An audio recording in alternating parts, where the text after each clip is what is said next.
Does the murky world of financial crime have anything to fear in Jamaica? Yes, and her name is Janice P. Holness of the Financial Services Commission. She'll discuss her work next on Global Perspectives.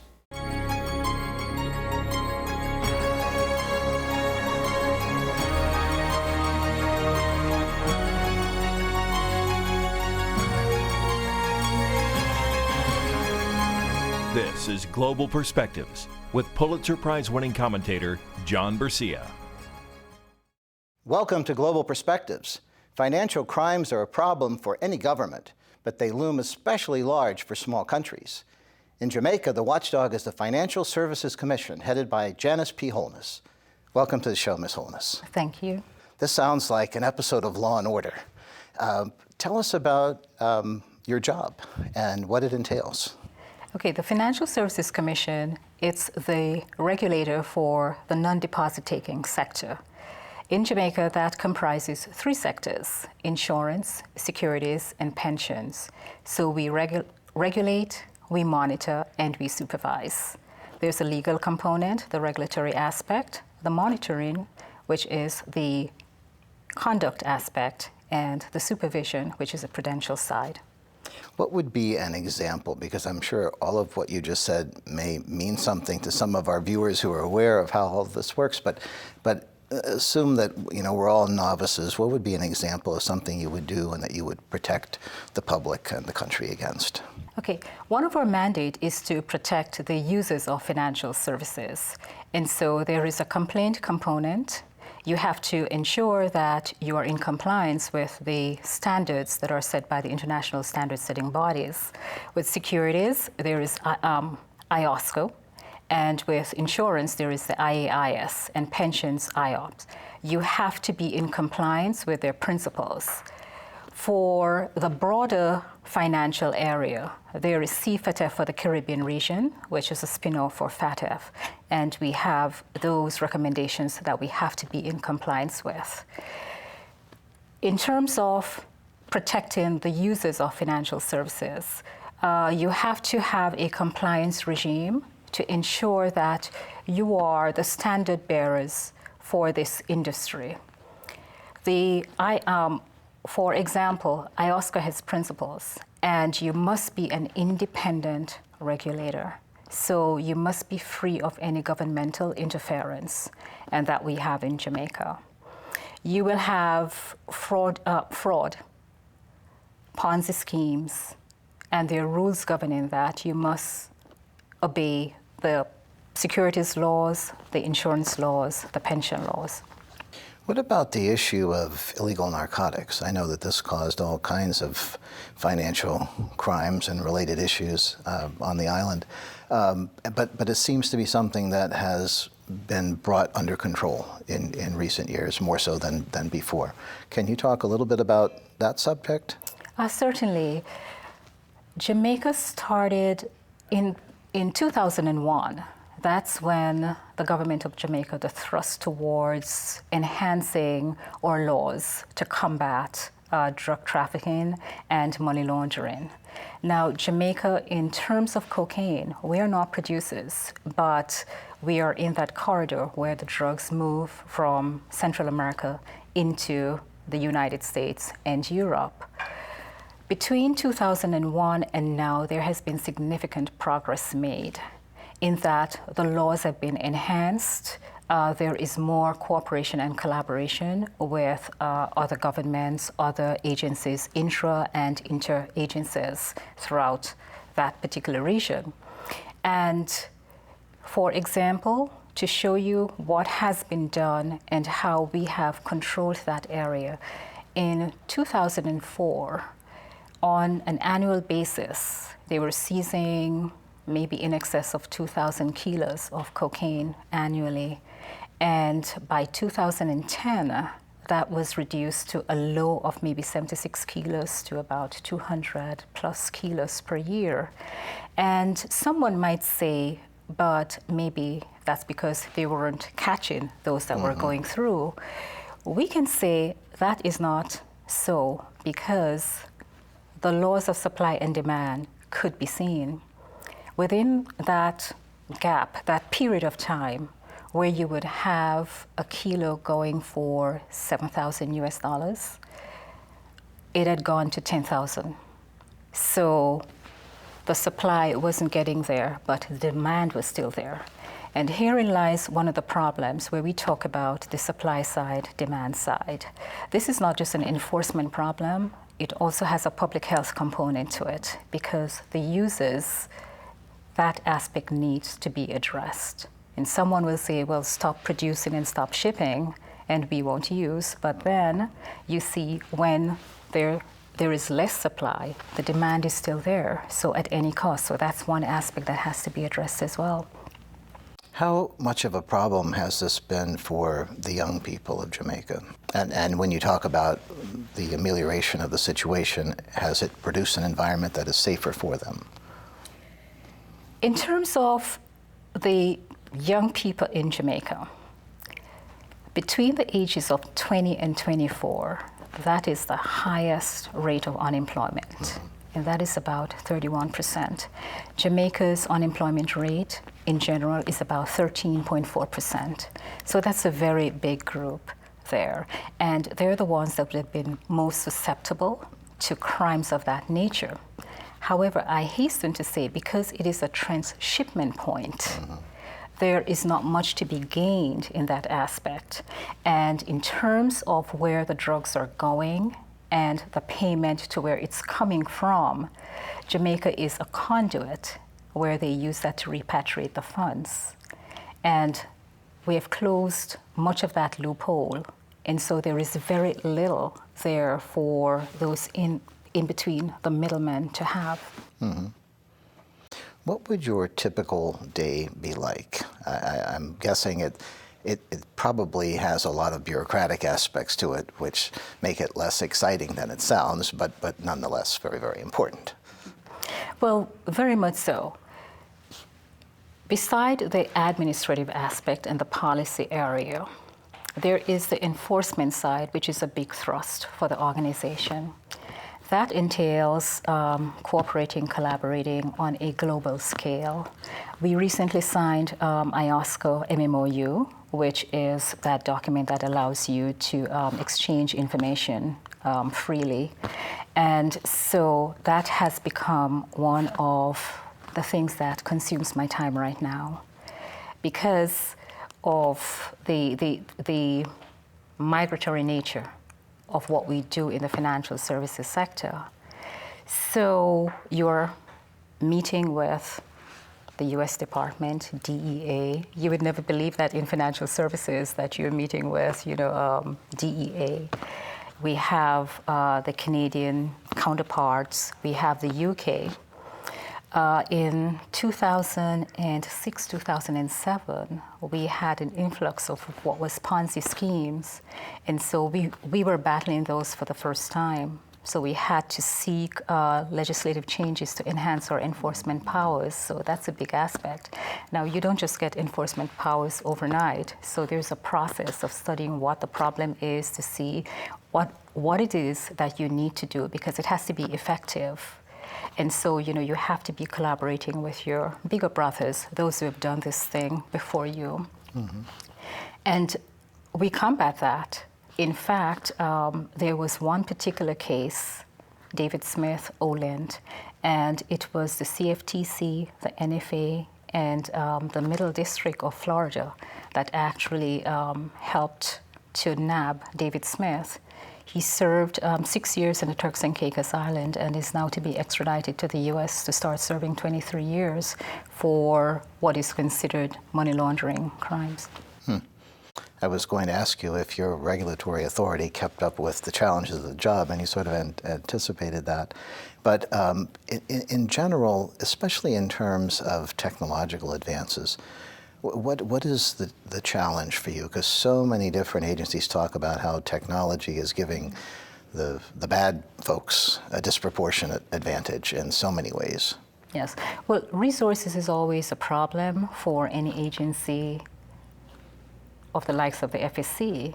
That is compounded by the fact that we're a small state. So in addition to capacity, there is the financial resources that is lacking.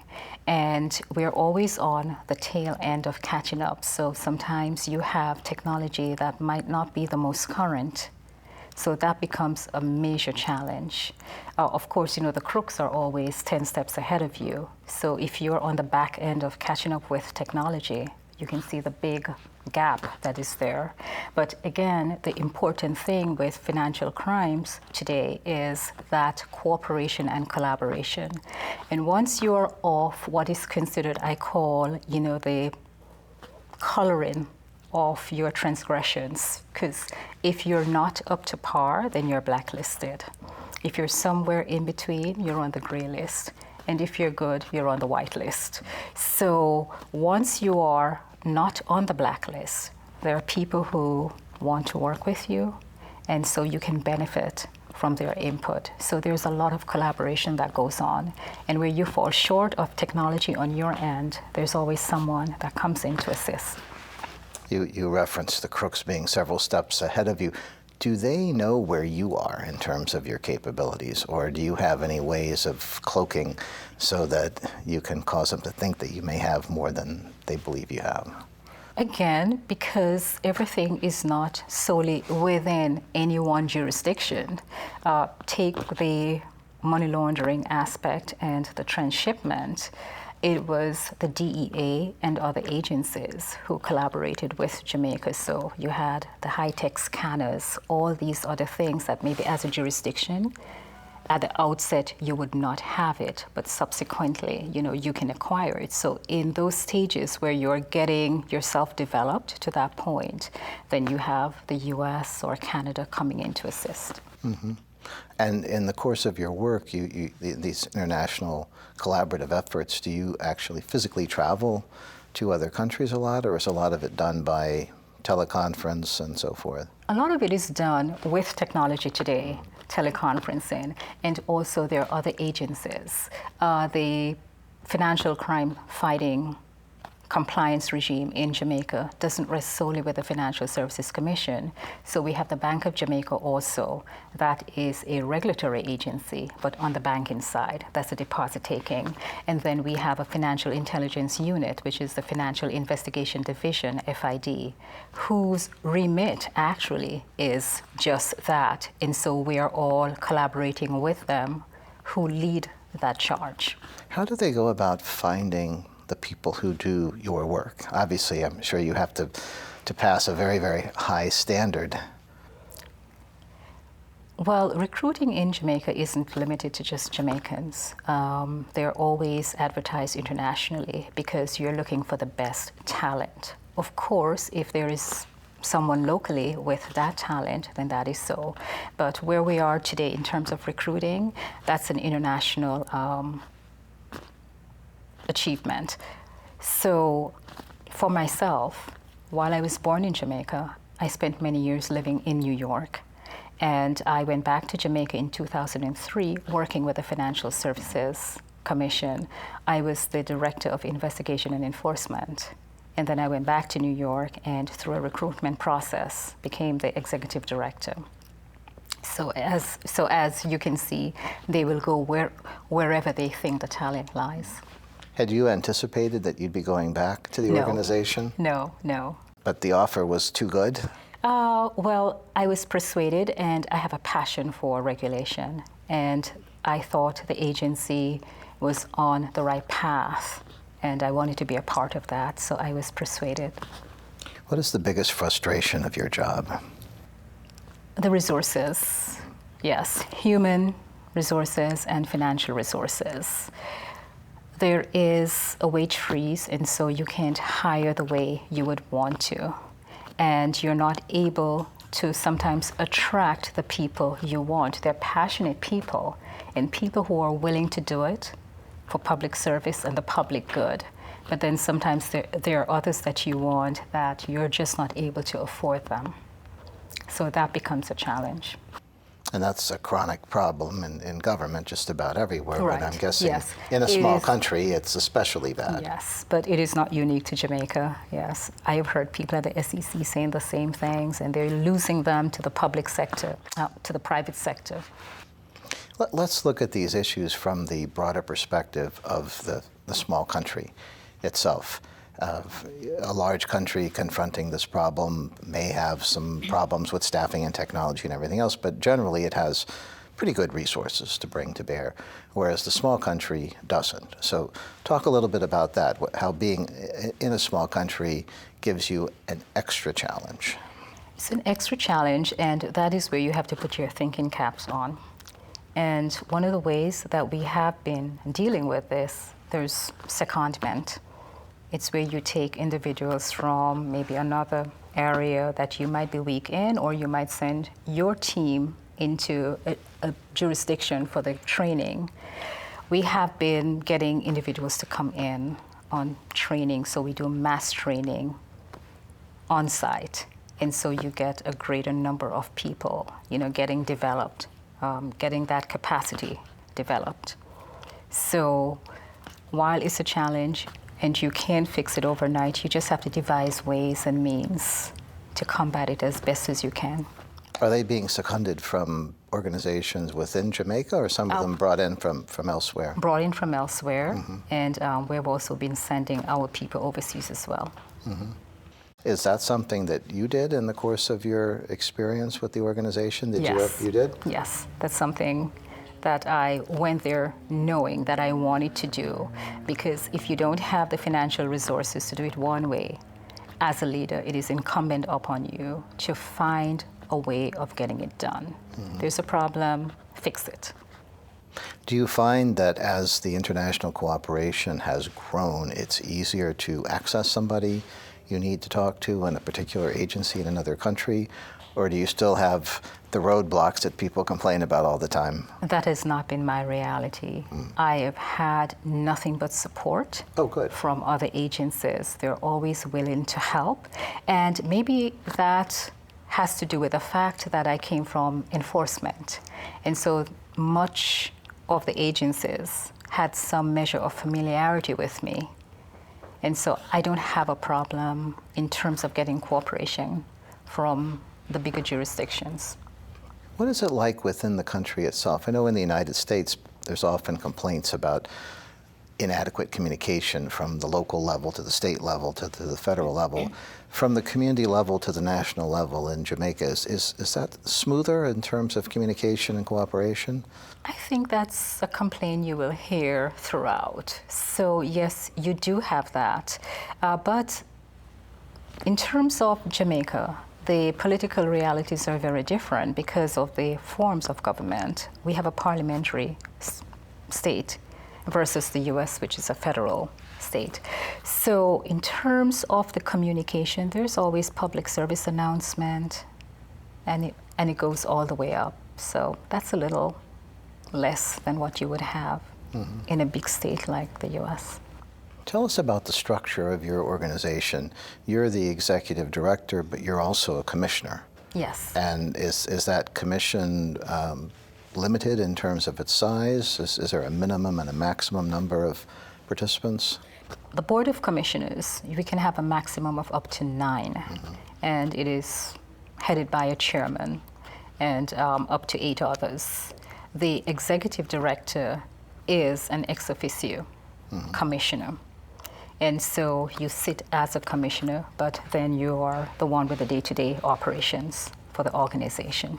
Are you actually selected by the commission or by somebody else? By the board. By the board? Yes. Recruitment, selection of the executive director lies with the board. And are these people who have been with the organization for a long time, or is it a mix of old and new? It's a mix, and it is drawn from people across the society with knowledge of what we do. Let me give you some background of the current sitting commissioners. It is chaired by Colin Bullock, who is also the Director General for PIOJ. So that is the agency in charge of growth. He was also a deputy governor of the Bank of Jamaica. He was a financial secretary in the Ministry of Finance. He is an economist, so he has a wide background. We have a retired high court judge. We have lawyers. We have the children's advocate, who is a former prosecutor. So there is a wide background that we can draw upon for every aspect of what the agency does. And your background is in law. When Yes. you were in law school, is this something you ever anticipated, or was it sort of a surprise as you worked your way through your career? I always wanted to be in the financial services industry, but I never knew it was going to be in the regulatory world. In fact, I thought it was far from that. I wanted to do mergers and acquisition. And then I had an internship with the SEC, and I was placed in enforcement while I was there, and I worked on a Ponzi scheme matter. And I just found my niche. I found my passion. I left and went into insurance with McCartan English, but then it was all regulatory again. So it was something that just kept coming back at me. And an opportunity came, and I went to Jamaica. And here it was, enforcement in these two areas that I had experience with in the United States, securities and insurance. And then later we got the pension industry. So it's as if I was led into this, and it's really my passion. You also have more than a passing interest in the small countries issue globally. What have you done specifically in the small countries area in terms of training, networking, and so forth? Well, there is a program sponsored by the Isle of Man with the University of Oxford, and it's a small country financial management program. I am a graduate of that program, and it is an important program for small states in terms of training, developing leaders at a certain level, policy. Sometimes there might not be the capacity as you would want it in some of these states. That's not to say that there are not talented people within these regions, but you can always improve. I think this program is one way of getting additional individuals there to be trained, to go back into these states and share with others what they have learned. I've heard that the Small Countries Financial Management Center training can be pretty grueling. Was that your experience? It was, and I was in that group the very first year of the program. So I guess they were getting their fit on as well at that time, and it was grueling. Subsequent to that, even though I have had colleagues who have gone there and complained that it is grueling, it is not half as grueling as when I went. So but it is worth it. It is worth it. What was something you learned during that experience that really stayed with you? Was there a particular case study, a presentation, or some other aspect that just resonated? There were several. I can think of two. We had a session about management and approaching it from a risk-based point of view. And that was an eye-opener. Because what you think about initially, that gut reaction, if you have high crime, the first thing you think about, oh, maybe we need more police, rather than looking at the root cause of the problem and maybe addressing it there. So that I learned very well to take into management as well, risk-based. The other component was negotiation. That was critical to what I did. I had to negotiate every day. I was negotiating, and I didn't even realize that I was negotiating. When you have to talk to your licensees about a complaint or getting them to do something that maybe there is no law that says that they are supposed to do it, but you're persuading them, that's negotiating. And so I honed some of that skills on that program. Great. Well, thank you for joining us today, Janice Holness. It's my pleasure being here, and thank you so much for having me. And thank you. For Global Perspectives, I'm John Bercia, and we'll see you next time.